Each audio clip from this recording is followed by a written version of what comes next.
यहाँ पर इसको यहाँ पे नीचे जाने दो।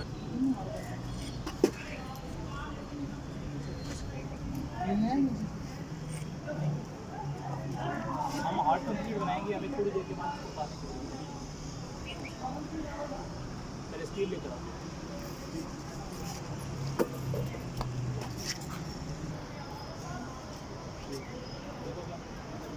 अब हम इसको थोड़ा सा छोटा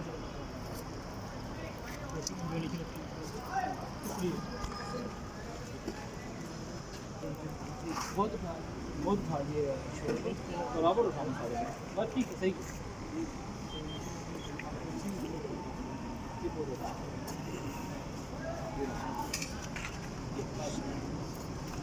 सही ना निकाल वो बहुत अगली वाली साइड में थोड़ा सा ठीक हो गया।